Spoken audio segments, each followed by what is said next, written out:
Hai guys, welcome back, it's me again. Halo semuanya, jadi di video kali ini untuk pertama kalinya aku bakal ngebahas seputar akademisku, jadi perkuliahanku. Nah, buat kalian yang nonton video ini dengan tujuan pengen cari informasi seputar Sekolah Tinggi Multimedia atau MMTC Yogyakarta, kalian nggak boleh skip karena aku akan bagiin banyak info, so stay tune. Oke, yang pertama kita akan bahas dulu nih, sebenarnya apa sih STMM itu atau apa sih MMTC itu? Jadi kampusku ini punya dua nama ya. Yang pertama Sekolah Tinggi Multimedia sama Multimedia Training Center. Tapi dia biasa dikenal sebagai MMTC Yogyakarta. Basicnya kampusku ini adalah kampus multimedia atau broadcasting school gitu kan. Jadi buat jurusan dan juga program studinya sendiri ini tuh emang beda dari kampus-kampus lain atau universitas lain. Nah, kalau di MMTC ini itu ada dua jenis ya. Jadi buat kalian yang mau masuk MMTC kalian harus paham dulu.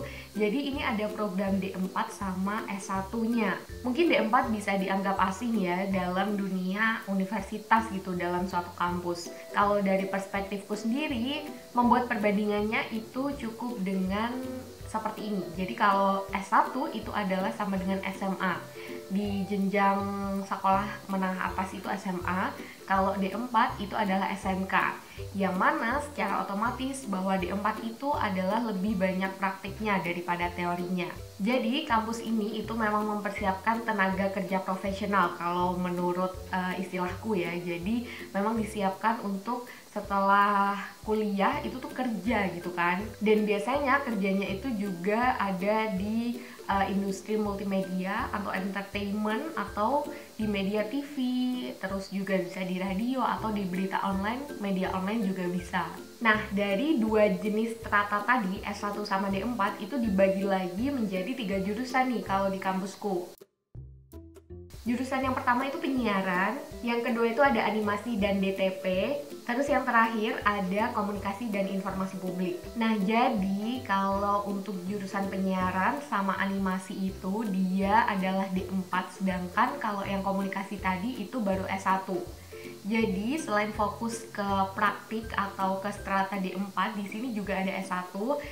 Kita ibaratkan kalau di kampus lain itu kayak ilmu komunikasi gitu, ilkom. Oke, kita akan balik ngomongin jurusan penyiaran tadi. Ini tuh dibagi lagi menjadi program studi atau prodi. Dan di mana jurusan penyiaran ini ada 3 prodi nih teman-teman. Yang pertama itu ada pemberitaan yang aku ambil di Sekolah Tinggi Multimedia. Terus yang kedua itu ada produksi siaran, sama yang terakhir ada teknik studio. Nah, sebenarnya untuk secara singkat bedanya kayak gimana itu gini. Jadi aku misalkan kalau kalian ada media televisi, pasti ada kan? Itu kalian bayangin aja output yang dihasilkan dari tiap program studi. Kalau misalkan Manarita atau pemberitaan itu hasilnya adalah program berita. Jadi kayak contohnya Liputan 6 atau ya Metro gitu kan, banyak berita-beritanya. Termasuk kayak misalkan talk show yang arahnya itu ke berita, kayak misalkan Mata Najwa, itu output dari program studi pemberitaan. Nah, kalau Mana Prodi atau produksi studio itu lebih mengarah ke entertainment ya. Jadi kayak program musik, terus drama, terus juga ada sinetron. Itu outputnya akan seperti itu. Nah, yang terakhir kalau Matekstosi atau teknik studio itu adalah orang-orang yang menjalankan teknisnya. Jadi contohnya seperti kameramen, terus ada audioman, terus yang ngurusin lighting, pokoknya yang berurusan dengan peralatan studio. Kalau seputar jurusan, misalkan kalian berminat, aku akan bikinin video lain juga seputar masing-masing jurusan itu yang khusus. Tapi di sini kita akan bahas secara umumnya ya. Jadi sekarang kita akan masuk ke biaya pendidikan atau biaya perkuliahannya. Di MMTC ini sendiri sistemnya itu bukan UKT ya kayak kampus-kampus lain. Jadi di sini itu ada namanya SPP tetap dan juga SPP variabel. Nah, kalau SPP tetapnya itu kayak uang ya yang tetap dibayarkan gitu. Kalau SPP variabel itu akan dikaliin sejumlah SKS yang kalian ambil atau mata kuliah yang kalian ambil gitu kan. Nah, kalau nominalnya sendiri itu untuk SPP tetapnya itu berkisar antara antara 1.700.000 sampai dengan 2 juta. Itu sesuai dengan program studi yang kalian ambil. Kebetulan kalau di aku, di program pemberitaan atau Manarita itu dia nggak terlalu banyak memakai alat-alat studio ya, karena kan kita berkaitan dengan konten.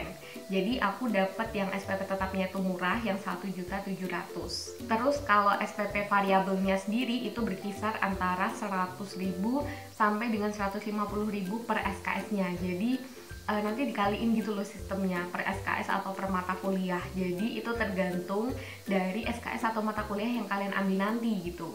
Tapi karena sistemnya di MMTC ini adalah paketan, jadi bukan KRS-an gitu ya. Maksudnya kita tuh nggak ada tuh ceritanya KRS-an yang sampai malam terus cepet-cepetan ambil kelas, kita tuh nggak ada. Jadi kita udah ditetapin, udah ditentuin dari awal sampai akhir. Jadi total biaya per semesternya kalau di program studiku itu, khususnya di aku ya, itu sekitar 4 jutaan. Kalau menurutku pribadi itu udah termasuk murah, karena aku kalau lihat teman-temanku di universitas, mereka tuh UKT-nya per semester itu kayak bisa 6, 8, bahkan ada yang sampai 10 gitu. Terus nanti di awal kalian juga bakalan dimintain uang sumbangan kayak uang gedung di awal doang di pas maba itu sebesar 9 jutaan. Nah, seingatku kalau di aku yang dulu, aku tuh angkatan 2017 ya. Pas pertama aku masuk, pas maba itu aku menghabiskan sekitar 13 juta, itu udah termasuk uang gedung, terus SPP di semester awal, terus kayak ya kebutuhan-kebutuhan pokoknya sekitar 13 jutaan gitu pas masuk. Selanjutnya itu rutin sekitar 4 jutaan, dan pas semester akhir karena SKS-nya udah berkurang juga itu semakin lebih murah. Nah, buat kalian yang mungkin masih keberatan dengan biaya, jadi di sini tuh juga ada beasiswa. Tapi beasiswanya tuh bukan kayak universitas lain gitu ya, kayak misalkan ada bidik misi atau ya pokoknya sistemnya tuh beda. Jadi di MMTC ini kalian harus masuk dulu, baru tuh kalian bisa mendaftar untuk beasiswa. Jadi yang penting tuh keterima dulu gitu. Untuk jenisnya sejauh ini tuh ada 2. Yang pertama itu yang 0 rupiah, terus yang kedua itu ada yang 50%. Yang 0 rupiah ini itu khusus buat teman-teman yang kurang mampu. Jadi kayak bisa dibilang itu adalah bidik misinya di kampus ini gitu. Terus yang 50% ini untuk beasiswa prestasi. Kalau prestasi itu biasanya dilihat dari IPK dan juga kegiatan-kegiatan lain. Misalkan kalian menang-menang lomba, intinya kalian punya prestasi yang bisa dibanggakan gitu. Nah, terus aku akan bahas juga yang ngebedain dari MMTC dan juga kampus-kampus lain biar teman-teman tuh nggak kaget kalau pas masuk di MMTC ini. Jadi kalau di sini tuh kebanyakan praktik, seperti yang aku bilang tadi, bedanya S1 sama D4, karena aku ambilnya D4, itu tuh memang kebanyakan praktik ya. Dan ada matkul tersendiri gitu, bukan semua matkul terus disuruh praktek, itu ada beberapa, cuman ada matkul lagi praktiknya gitu. Yang biasanya bagi mahasiswa MMTC itu tuh pressure-nya tuh lebih banyak, karena kita, kalau aku ya pemberitaan itu disuruh liputan, bikin berita dan sebagainya, itu lumayan pressure. Terus kegiatan praktek ini ada dari semester 2 nih. Jadi dari semester 2, 3, 4, 5, 6, 7 itu guys, anyway, sorry kalau misalkan tempatnya agak geser dikit. Ini tadi memoriku full, jadi aku sempetin buat pindah dulu, terus record lagi. Kita lanjut aja, jadi tadi bahas tentang praktek ya, bedanya universitas lain sama SMM ini gitu. Jadi kalau di kita itu dari semester 2 itu akan ada mata kuliah praktik 2, 3, 4, 5, 6, 7 sampai 7 yang praktik besar-besaran atau namanya tuh simulasi, dan 8 itu udah fokus ke tugas akhir gitu. Nah, praktek sendiri itu tuh kalau di kita medianya itu ada 2 nih, ada TV sama radio. Sebenarnya ada juga media online, tapi itu masuk ke matkul lain, jadi bukan di praktikumnya. Walaupun nggak memungkiri matkul lain itu juga banyak yang melakukan praktik, tapi yang judulnya itu mata kuliah praktek itu ada 2 dan medianya itu di televisi sama radio. Biasanya kalau di pemberitaan itu kita praktik cari berita gitu, kita liputan kayak reporter. Terus kalau udah semester agak tuaan itu kita bikin suatu program berita kayak liputan 6, tapi beritanya itu juga kita cari sendiri gitu. Jadi sistemnya nanti berkelompok, terus masing-masing liputan, abis itu nanti dikumpulin jadi satu, dijadiin satu program. Nah, itu kenapa buat teman-teman yang mau masuk ke MMTC kalian harus suka kerja kelompok gitu, karena di sini banyak banget kerja kelompoknya. Jadi di sini itu bukan lagi individu, itu mainnya kelompok, karena kalau di industri broadcasting jadi kru TV atau kru radio itu memang kerjasama timnya yang justru lebih kuat gitu. Nah, kalian perlu paham juga bahwa kalau di MMTC ini dididik untuk menjadi tenaga kerja profesional, itu kalian juga difasilitasi dengan berbagai hal yang mendukung tujuan itu gitu. Jadi kita ada studio itu banyak, studio TV, studio radio, dan alat-alatnya itu sangat proper. Jadi kalau tentang peralatan, misalkan kalian masuk ke Matex Tausi atau teknik studio, itu jangan tanya ya. Kayaknya ini kampus yang lumayan lengkap banget, udah lengkap banget kayaknya untuk peralatan seputar dengan studio gitu.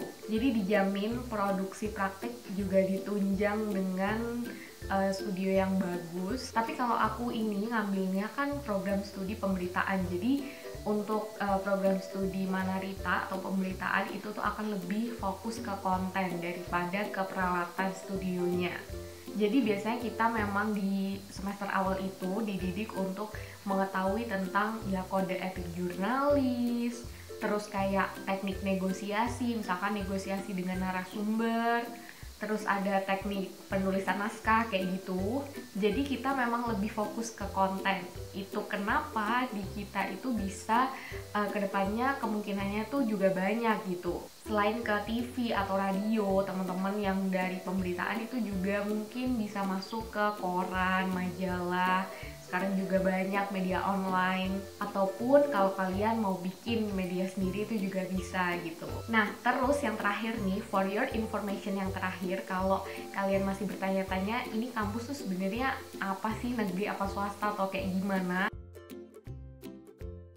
Jadi MMTC ini itu kampus negeri ya, dia ada di bawah naungannya Kemkominfo atau Kementerian Komunikasi dan Informasi. Terus akreditasi kampusnya sendiri juga udah B, dan kalau program studiku ya, karena aku nyarinya program studiku itu akreditasinya juga udah B. Jadi menurutku udah proper banget. Walaupun dimanapun kampus kalian berada itu juga bukan menjadi jaminan untuk kalian bisa gampang dapat kerja. Tapi kalau di industri broadcasting, lulusan kampus MMTC itu kalau di media TV atau radio itu sangat amat dipertimbangkan. Nah, buat kalian yang emang cita-citanya Kak aku pengen jadi kru TV, Kak aku pengen di radio atau di media online, itu aku sangat merekomendasikan untuk masuk ke kampus ini. Jadi pilihan kalian tepat. Dan untuk peralatannya sendiri, kegiatan praktiknya sendiri itu sangat amat bagus ya menurutku. Jadi cocok banget buat kalian yang memang bercita-cita masuk ke industri broadcasting gitu. Oke, di video ini kayaknya segitu dulu informasi yang mau aku bagikan.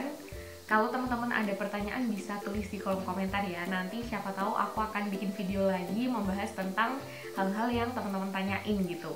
Atau mungkin kalian juga mau dibikinin video tentang tes masuknya, nanti aku akan tampung. Aku kayaknya juga bakal banyak bikin video sih seputar kampus ini, karena aku pengen nge-share dan aku pengen menunjukkan realitanya kuliah di kampus ini tuh kayak apa gitu. Jadi teman-teman punya bayangan dan mungkin ini bisa menjadi referensi setelah kalian SMA mau kemana, mungkin bisa di sini. Oke, terima kasih yang udah nonton. Sampai ketemu di video selanjutnya. Dadah!